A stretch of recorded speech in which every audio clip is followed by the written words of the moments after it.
আসসালামু আলাইকুম। আজকে হচ্ছে আমরা ক্ষুদ্রান্তে খাদ্যদ্রব্যের পরিপাকের যে রাসায়নিক পরিপাক অংশটুকু আছে সেই অংশটুকু আমরা দেখব।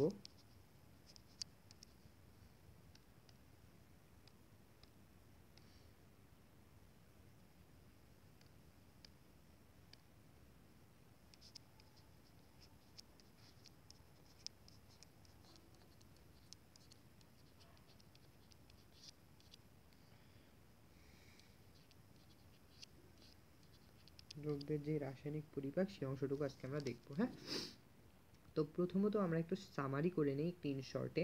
সেটা হচ্ছে দেখো যে প্রোটিনকে যদি আমরা প্রোটিওলাইটিক এনজাইমের সহযোগিতায় ভাঙি। এখন প্রোটিওলাইটিক এনজাইম কি অনেকগুলো আছে, ট্রিপসিন, কাইমোট্রিপসিন, কোলেস্টেরোস্টারেজ,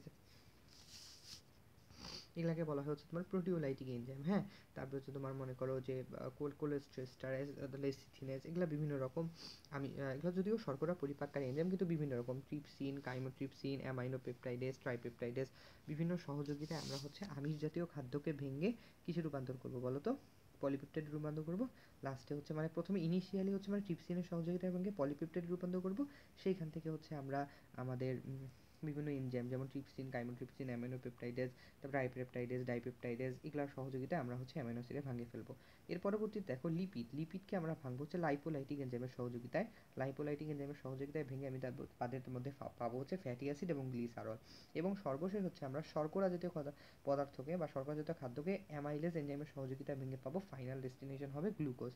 সো আশা করি বুঝতে পারছো। এখন আমাদের যে সম্পূর্ণ পড়াটাকে আমরা মনে রাখতে পারি একটা শর্টকাট টেকনিক, সেটা আমরা প্রথমে মনে রাখবো সরেও এবং দ্বিতীয় মনে রাখবো সরেয়া। মানে এইটা হচ্ছে আমরা 1 নম্বরে দিব, এটা হচ্ছে আমরা 2 নম্বরে দিব। সরেওতে কি, সরেওতে অগ্নাশয় রস, আর 2 নম্বরটা আমরা দিব আন্ত্রিক রস। মানে আমরা যখন পড়বো তখন আমরা প্রথমে সরেও পড়বো, এর পরবর্তীতে সরেয়া পড়বো। মনে করো আমি প্রথমে শর্করা পরিপাকে সর্বপ্রথম সরেও পড়বো, দ্বিতীয় হচ্ছে সরেয়া পড়বো। তারপর আমিষ পরিপাকে সর্বপ্রথম সরেও পড়বো, দ্বিতীয় হচ্ছে সরেয়া পড়বো, এভাবে পড়বো। হ্যাঁ, আন্ত্রিক রসের আরেক নাম হচ্ছে সাক্কাস এন্টারিকাস, এটা তোমরা জানোই। তো আমাদের শুরু থেকেই শুরু করছি। দেখো যে প্রথমে আসো শর্করা পরিপাক। শর্করা পরিপাক হচ্ছে দুই ধরনের এনজাইমের সহযোগিতা হয়, একটা হচ্ছে অ্যামাইলেজ আর একটা হচ্ছে মল্টেজ। আম দিয়ে মনে রাখবো। এই দেখো শর্করা পরিপাক অগ্নাশয় রসের মধ্যে। তাহলে অ্যামাইলেজ কি করে বলো তো? অ্যামাইলেজ হচ্ছে স্টার্চ গ্লাইকোজেনকে মল্টোজে পরিণত করে।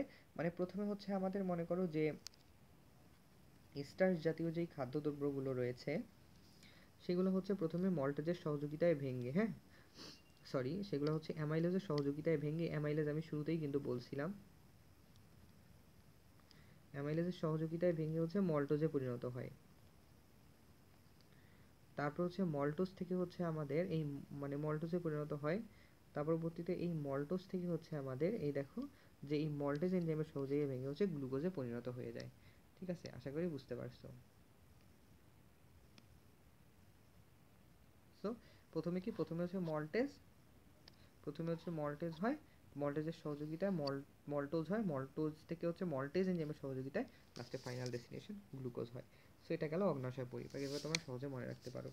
দ্বিতীয় যেটা রয়েছে সেটা হচ্ছে দেখো যে আমার শর্করা, এই যে দেখো প্রথমে আমি টেকনিকটা কিন্তু বলেছিলাম যে প্রথমে সরেও, এর পরবর্তীতে সরেয়া।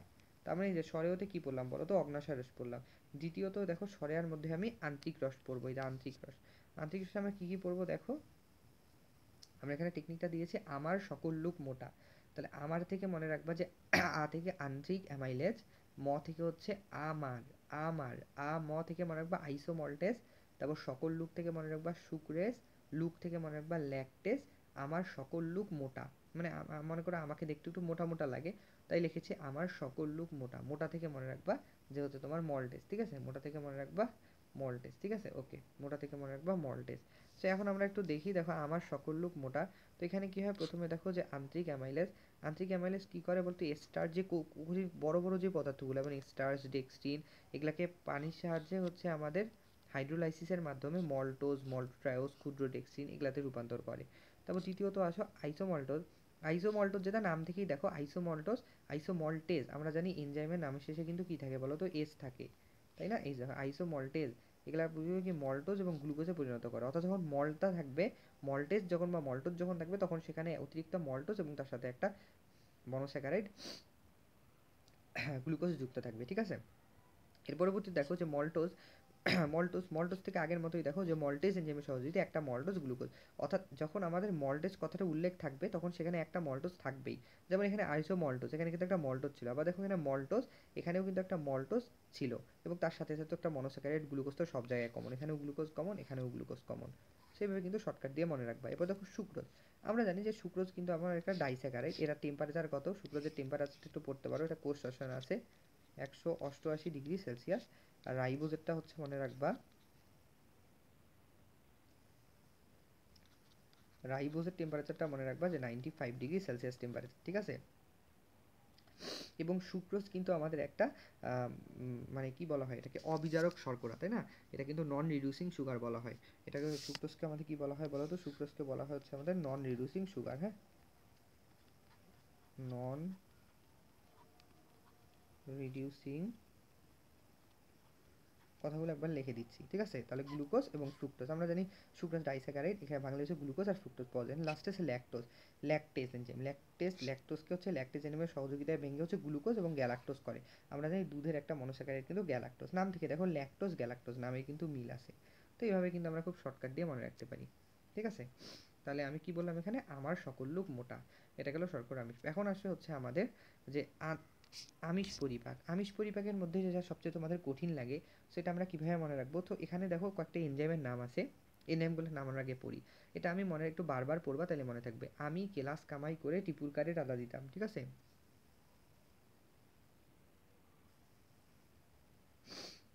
আমরা একটু দেখি, হ্যাঁ। আচ্ছা দাঁড়াও একটু,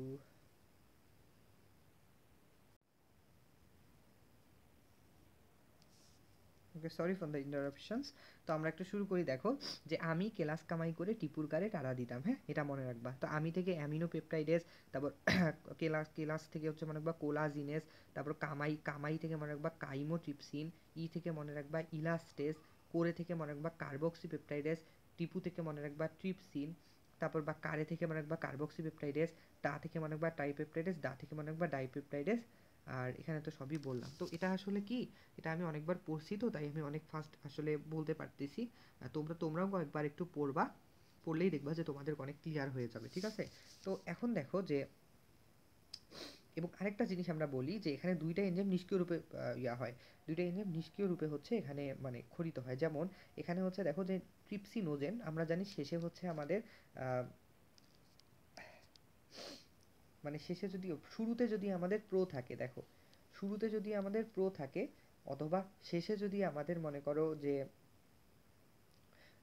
ওজেন থাকে, ঠিক আছে। দেখো শুরুতে যদি মনে করো যে প্রো থাকে আর শেষে যদি ওজেন থাকে, তাহলে এই দুইটা থাকলে অবশ্যই মনে রাখবা সেটা হচ্ছে ডিফিউজড আছে, হ্যাঁ, নিউট্রাল আছে, ওকে, ডিফিউজ বা নিষ্ক্রিয় আছে, ঠিক আছে। তাহলে দেখো যে আমরা যেমন আমাদের প্রোরেনিন, ক্ষুদ্রান্ত থেকে প্রোরেনিন খরিত হয়, ট্রিপসিন থেকে মনে করো এখান থেকে ট্রিপসিনোজেন বা পেপসিনোজেন খরিত হয় পাকস্থলী থেকে, এগুলা কিন্তু নিষ্ক্রিয়। যেমন আমাদের দেখো নিষ্ক্রিয় ট্রিপসিনোজেনকে এন্টারোকাইনেজ এনজাইম অন্তর থেকে খরিত হয়, এটা হচ্ছে সক্রিয় ট্রিপসিনে রূপান্তরিত করবে। আর হচ্ছে কাইমো ট্রিপসিনোজেন যেটা আছে সেটা দেখো এখানে ট্রিপসিন তৈরি হলো, এই ট্রিপসিনটা এখন এইখানে এসে কাজ করবে, এখানে এসে কাজ করে কি করবে দেখো তো, কাইমো ট্রিপসিনোজেনকে, ট্রিপসিনটা সক্রিয় করে কাইমো ট্রিপসিনে রূপান্তর করবে। তো এভাবে তোমরা শর্টকাটে কিন্তু মনে রাখতে পারো। আচ্ছা, এবং আরেকটা জিনিস আমরা বলি যে ওই যে ক্ষুদ্রান্তে যেই আমাদের প্রোটিন থাকে বা মানে পেপসিনোজেন থাকে, ওগুলাকে হচ্ছে হাইড্রোক্লোরিক অ্যাসিড কি করে বলো তো, সক্রিয় করে। এখানে তোমরা মনে রাখবা। তাহলে আমি ক্লাস কামাই করে টিপুর কারে ঢাল দিতেন, এখন তোমরা কিভাবে মনে রাখবা? তো এখন আমরা তো এনজাইমগুলোর নাম সব পড়ে ফেললাম, এখন ভিতরে আমরা আসলে কিভাবে পড়বো, এটা কিন্তু তোমাদের প্রায় সমস্যা হয়ে থাকে। তো আমি তোমাদের জন্য একটু সহজ করে দিচ্ছি, দেখো তোমরা জোড়ায় জোড়ায় পড়বা। যেমন ট্রিপসিন আর কাইমোট্রিপসিন এই দুটো কখন সবসময় একসাথে পড়বা। যেমন আমরা জানি যে প্রোটিওস পেপটন, এই দুইটাকে ট্রিপসিনের সহযোগিতায় বাংলায় পলিপেপটাইড রূপান্তর, এটা মোটামুটি সবাই জানো, এটা যারা হচ্ছে ওই 9-10 থেকে পড়াশোনা করছো তারাও জানো। তা প্রোটিওস পেপটনকে বাংলায় পলিপেপটাইড রূপান্তরিত হয়। আমি কিন্তু আগের স্লাইডে দেখাছিলাম যে আমাদের ইনিশিয়াল ধাপ কোনটা, ইনিশিয়াল ধাপ কিন্তু পলিপেপটাইড। দ্বিতীয়ত দেখা হচ্ছে তোমাদের, আমি একটু দ্রুত যাচ্ছি, দেখো কার্বক্সি পেপটাইডেস, কার্বক্সি পেপটাইডেস, এই দুইটাকে তুমি একসাথে পড়বা, হ্যাঁ, বা এটাকে তুমি আলাদা পড়ো, এই অ্যামিনো পেপটাইডেজ আর হচ্ছে এই তিনটাকে তুমি একসাথে পড়বা, দেখো।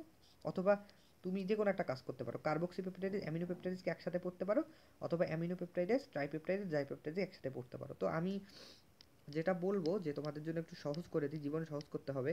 সো তোমরা হচ্ছে কার্বক্সিপেপটাইডেজ অ্যামিনোপেপটাইডেজকে একসাথে পড়বা, আর ট্রাইপেপটাইডেজ ডাইপেপটাইডেজকে একসাথে পড়বা, তাহলে জীবন সহজ হয়ে যাবে।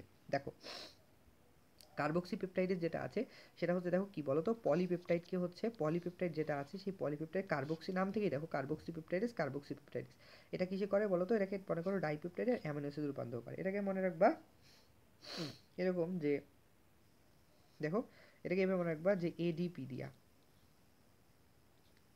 এডিপি দিয়ে মনে রাখবা। দেখো পলিপেপটাইড যেটা আছে সেটাকে হচ্ছে কার্বক্সিপেপটাইডের সহযোগিতায় ডাইপেপটাইড, দেখো ডাইপেপটাইডেজ আর অ্যামিনোপেপটাইডেজ ভাগ করে কি পলিপেপটাইডের নাম পলিপেপটাইডকে হচ্ছে কার্বক্সিপেপটাইডের সহযোগিতায় অ্যামিনো অ্যাসিড এবং ডাইপেপটাইডে রূপান্তর করা হয়, এডিপি। দেখো অ্যামিনোপেপটাইডেজ, অ্যামিনোপেপটাইডেজকে নাম থেকে দেখো অ্যামিনো, অ্যামিনো থেকে অ্যামাইনো অ্যাসিড তৈরি করে, কোথা থেকে পলিপেপটাইড, দেখো আগে আমাদের ইনিশিয়াল ধাপ ছিল কি পলিপেপটাইড, তাহলে পলিপেপটাইডকে অ্যামিনোপেপটাইডের সহযোগিতায় অ্যামাইনো অ্যাসিডে রূপান্তর করবে, এভাবে তোমরা কিন্তু এটাকে শর্টকাটে মনে রাখবা। এর পরবর্তীতে হচ্ছে দেখো যে ট্রাইপেপটাইডেজ আর ডাইপেপটাইড দুটো একসাথে পড়বা, এটাকে ট্রাইপেপটাইডের সহযোগিতায় এবং ডাইপেপটাইডের সহযোগিতায় অ্যামিনো অ্যাসিড রূপান্তর হয়, দুইটা একই।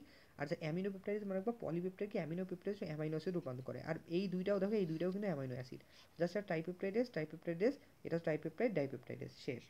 আর এর পরবর্তী দেখো জাস্ট, আর কার্বক্সিপেপটাইডেস একটু ব্যতিক্রম, এটা আমরা এডিপি দিয়ে মনে রাখছি।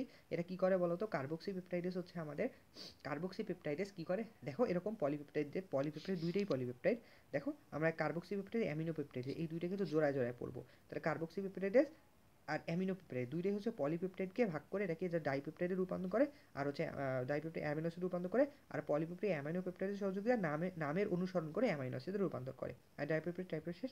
আর কোলাজিনেস থেকে মনে রাখবা যে, এটা আমি এভাবে পড়ছিলাম যে হচ্ছে মনে রাখবা সরল শিশু কোলে, এটা তুমি যে আমি এখানে লেখাই যদিও আছে আমার বইয়ের মধ্যে, এই দেখো সরল শিশু কোলে এইভাবে পড়বা, সরল শিশু কোলে, কারণ এটা হচ্ছে তোমার ওই যে যখন তুমি ইলাস্টিন আর কোলাজিনেস পড়তে বা তখন একটু মানে কনফিউশন বাড়তে পারে, তাহলে সরল শিশু কোলে এভাবে মনে রাখবা। দেখো তাহলে কোলাজিনেস যেটা আছে, তাহলে কোলাজিনেস মানে কোলাজিনেস এনজাইমের সহযোগিতা সরল পেপটাইড রূপান্তর করে, যে সরল পেপটাইড।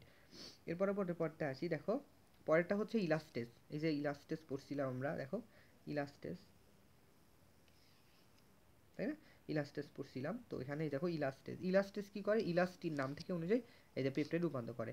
দেখো কোলাজিনেস যদি সরল পেপটাইড রূপান্তর করে তাহলে বাকি কে থাকে, বাকি থাকে ইলাস্টেসের সহযোগে পেপটাইড রূপান্তর করবে, তাহলে তোমার কোনটা সরল পেপটাইড আর কোনটা পেপটাইড দুটার মধ্যে মানে আমার বাঁধে যাবে না। এর পরবর্তীতে দেখো আন্তরিক রসে আমিষ পরিপাক, এটা হচ্ছে তোমরা মনে রাখবা যে আমিষে আমি আছি, তাহলে আন্তরিক রসের মধ্যে আমি আছি মনে রাখবা, আমি থেকে মনে রাখবা অ্যামাইনো পেপটাইডেস। দেখো তো অ্যামাইনো পেপটাইডেস কি করে, মনে করো অ্যামাইনো পেপটাইডেসকে কি করে বলো তো, পলিপেপটাইডকে বলো তো কি করছিল, অ্যামিনো পেপটাইড যে লেখাই তো আছে, পলিপেপটাইডকে অ্যামিনো পেপটাইডের সহযোগিতায় অ্যামাইনো অ্যাসিড রূপান্তর করছে। আচ্ছা বলো তো আমরা একটু রিক্যাপ করি, কার্বক্সি পেপটাইডেস কি হয়েছিল, কার্বক্সি পেপটাইডেস হচ্ছে আমাদের সরি কার্বক্সি পেপটাইডেস এনজাইম কি করছিল বলো তো, কার্বক্সি পেপটাইডেস এনজাইম হচ্ছে আমাদের পলিপেপটাইডকে কিসে রূপান্তর করছিল, আমি এটা মনে রাখছিলাম। দেখো অ্যামিনো পেপটাইডের যদি পলিপেপটাইডকে অ্যামাইনো অ্যাসিডে রূপান্তর করে, তাহলে কার্বক্সি পেপটাইডেস পলিপেপটাইডে কি রূপান্তর করবে, সেম অ্যামাইনো অ্যাসিডে রূপান্তর করবে, এবং তার পাশাপাশি কিছু রূপান্তর করবে বলো তো, অ্যামাইনো অ্যাসিড রূপান্তর করবে, আর এক্সট্রা জিনিস বলছিলাম যে ডাইপেপটাইডে রূপান্তর করবে, তাই না, ডাইপেপটাইড, বুঝছো। তাহলে মানে যদি এই যে মানে অ্যামাইনো পেপটাইডেস পলিপেপটাইডকে অ্যামাইনো অ্যাসিড রূপান্তর করে, তাহলে কার্বক্সি পেপটাইডেস পলিপেপটাইডকে অ্যামাইনো অ্যাসিড প্লাস ডাইপেপটাইডে রূপান্তর করবে, অর্থাৎ দুইটা তো কখনো একই হইতে পারে না, তাই না, একটু তো ব্যতিক্রম হবে। জাস্ট মনে রাখবা এই যে ডাইপেপটাইড অ্যামাইনো অ্যাসিড রূপান্তর করবে, শেষ। এটা হচ্ছে বেসিক জিনিস, তো এভাবে পার্থক্য করে করে মনে রাখবা, তাহলে মনে থাকবে। সো এইভাবে কিন্তু শর্টকাটে তোমরা মনে রাখতে পারো। এর পরবর্তীতে আসো যে আমরা স্নেহ পরিপাক চলে আসি। স্নেহ পরিপাকে কিছুই মনে রাখবা না, দেখো প্রথমে পড়বো স্বরেও, তারপর পড়বো হচ্ছে স্বরেয়া, তাহলে প্রথমে পড়বো অগ্নাশয়, তারপর পড়বো হচ্ছে আন্ত্রিক, এটি তোমার সিকোয়েন্সটা এভাবে মনে রাখবা এবং ন্যামোনিক্সগুলো এভাবে মনে রাখবা। দেখো আচ্ছা এখানে আমরা কার্বক্সি পেপটাইডের একটা টেকনিক পড়ছিলাম, ওটা আরেকবার একটু মনে করাই দিই তোমাদের, এডিপি, অর্থাৎ কোরিলেট করে পড়বা, রিক্যাপ করে করে পড়বা, তাহলে মনে থাকবে। এর পরবর্তীতে আসো স্নেহ পরিপাক। স্নেহ পরিপাকের ক্ষেত্রে যা কিছু মনে রাখবা না, অগ্নাশয়ের ক্ষেত্রে মনে রাখবা ফসফার করে লেখ, ফসফোলাইপেস, কোলাজিনেস আর হচ্ছে লাইপেস। আন্ত্রিক রসের মধ্যে মনে রাখবা লালে মন ভরেছে, লাইপেস, তারপরে লে থেকে লেসিথিনেস, আর মন থেকে মনোগ্লিসারাইডেস, হ্যাঁ মনোগ্লিসারাইডেস। আচ্ছা এখন কিভাবে মনে রাখবা আসো শিখাই দিই, তোমরা টেকনিকটা একটু দেখে নিবা, ঠিক আছে, ওকে। এখন এখানে দুইটা এনজাইম থাকে, আমরা জানি যে সোডিয়াম গ্লাইকোলেট, সোডিয়াম টেরোকোলেট। আরও দুইটা এনজাইম থাকে, একটা পটাশিয়াম গ্লাইকোলেট আর একটা হচ্ছে আমাদের পটাশিয়াম টেরোকোলেট। এই দুইটা এনজাইমের নামও কিন্তু মনে রাখবা, অর্থাৎ সোডিয়ামের পাশাপাশি পটাশিয়াম আছে। এবং এই লবণগুলা কি করতে পারে বলো তো, আমাদের ইমালসিফিকেশন করতে পারে। ইমালসিফিকেশন করতে পারে মানে যেই বড় বড় যেই মানে মানে লিপিডের দানাগুলো এগুলাকে ছোট ছোট সাবানের ফেনার মতো ক্ষুদ্র ক্ষুদ্র দানাতে কনভার্ট করতে পারে। এবং মনে রাখবা এই এই যে sodium glycolate, sodium taurocholate, potassium glycolate, potassium taurocholate, এই দুইটা চারটা লবণ, এই লবণগুলা কি করে জানো? এগুলা লবণ হচ্ছে বলা হয় পিত্ত লবণ। এবং পিত্ত লবণ আসলে দেখো যে এরাগুলা কোলন বা হচ্ছে মানে পেরিস্টালসিস ঘটাইতে হেল্প করে, বুঝছো? এরা হচ্ছে যে অন্ত্রের যে পেরিস্টালসিস, পেরিস্টালসিস ঘটাতে হেল্প করে। মানে এগুলো আমার হঠাৎ করে মাথায় চলে আসতেছে, তো তাই আমি রিক্যাপ করে দিচ্ছি, যাতে তোমাদের পড়াটাও রিক্যাপ হয়ে যায় আর কি। পেরিস্টালসিস ঘটাতে সহযোগিতা করে, যাদের জন্য এদেরকে বলা হয় জোলাপ। ফির আবার গোলাপ মনে করিও না, হ্যাঁ, এটাকে জোলাপ বলা হয়। যাই হোক, হোয়াট এভার, আমি গোলাপ মনে করতাম ছোটবেলায়, মানে যখন পড়াশোনা করতাম আর কি। এর পরবর্তীতে দেখো আহ, এইগুলা যখন পড়তাম তখন আমাকে জোলাপ মনে হইতো, গোলাপ মনে হইতো। এখন দেখো লাইপেস, তারপর হচ্ছে আমাদের ফসফোলাইপেস আর কোলেস্টোস্টারেজ। দেখো লাইপেস সবাই পারে, ফ্যাটি অ্যাসিড গ্লিসারল ভাগ করে। এটা তুমি মনে রাখবা জিএফ দিয়া, তাহলে গ্লিসারল আর ফ্যাটি অ্যাসিড শেষ। তারপর ফসফোলাইপেস, দেখো ফসফোলাইপেস থেকে মনে রাখবা যে এখানে কি লিপিড আছে, লিপিডকে ভাঙলে কি পাওয়া যায়? দুইটা পাওয়া যায়, ফ্যাটি অ্যাসিড পাওয়া যায়, গ্লিসারল পাওয়া যায় ফসফোলাইপেসের সহযোগিতায়। এবং ফসফেটকে ভাঙলে মনে করো এখানে ফসফেরিজের টেকনিকটা দেখো, টেকনিক কি? ফসফো আছে, ফসফো থেকে মনে রাখবা ফসফরিক অ্যাসিড। ফসফোলিপিড, লিপিডকে ভাঙলে কি পাওয়া যায় ভাই বলো তো? ফ্যাটি অ্যাসিড গ্লিসার, সামনে একটা ফসফো আছে ওই জন্য ফসফরিক অ্যাসিড পাওয়া যাবে, শেষ। আচ্ছা দেখো কোলেস্টেরল সংযোগিতায় ফ্যাটি অ্যাসিড ভাঙে এবং হচ্ছে আমাদের কোলেস্টেরলটা ভাঙে, এভাবে মনে রাখবা। যেটা এটা মনে রাখতে পারো যে এফসি দিয়ে মনে রাখতে পারো, বা কিছু তুমি যেভাবে মনে রাখো আর কি। কোলেস্টেরলকে কি থাকবে? কোলেস্টেরল নামটা থেকে আছে, কোলেস্টেরল থেকে মনে রাখবা একটা কোলেস্টেরল থাকবে, ফার্জিয়াইন এটা থাকা, আরেকটা মনে রাখবা ফ্যাটি অ্যাসিড থাকবে। অর্থাৎ গ্লিসারলের পরিবর্তে আমাদের কোলেস্টেরল থাকবে। যেটা আমি বলবো ওটা অলওয়েজ গ্লিসারলের পরিবর্তে ব্যবহার করবো। দেখো এরপর আসে হচ্ছে আমাদের আন্ত্রিক রসের মধ্যে সরেয়া, এখন সরেয়া শুরু করব। সরেয়া হচ্ছে দেখো স্নেহ করা আগের মতোই লাইপেজের সহযোগিতা। এখানে দেখো এখানে কিন্তু ফ্যাটি অ্যাসিডে ভাঙবে এবং গ্লিসারলের পরিবর্তে মনোগ্লিসাইড তৈরি করবে। কেন বলো তো মনোগ্লিসাইড তৈরি করলে? দেখো আন্ত্রিক রসের মধ্যে আমরা তিন ধরনের এনজাইম পড়ছিলাম, একটা লাইপেজ, লেসিথিনেস আর মনোগ্লিসাইডেজ। এ ভাই, এখানে দেখো এখানে যদি আমাদের গ্লিসারল তৈরি করেই ফেলে, তাহলে তো আমাদের মনোগ্লিসাইডের আর কোনো কাজ নেই, তাই না?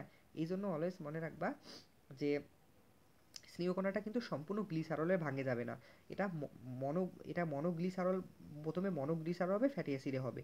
পরবর্তীতে এই মনোগ্লিসারাইডটা হচ্ছে মনোগ্লিসাইডে নেমে সহযোগিতায় ভাঙে আবার ফ্যাটি অ্যাসিড গ্লিসারল তৈরি করবে। তাহলে স্নেহকণাকে হচ্ছে আমাদের মনে রাখবো জাস্ট ফ্যাটি অ্যাসিড এবং গ্লিসারল না হয়ে মনোগ্লিসাইডে রূপান্তর হবে। এর পরবর্তী লেসিথিন হিসেবে সহযোগিতায় চারটা জিনিসের রূপান্তর হবে। এই চারটা জিনিসের নাম ভাই তোমরা ভুল করো।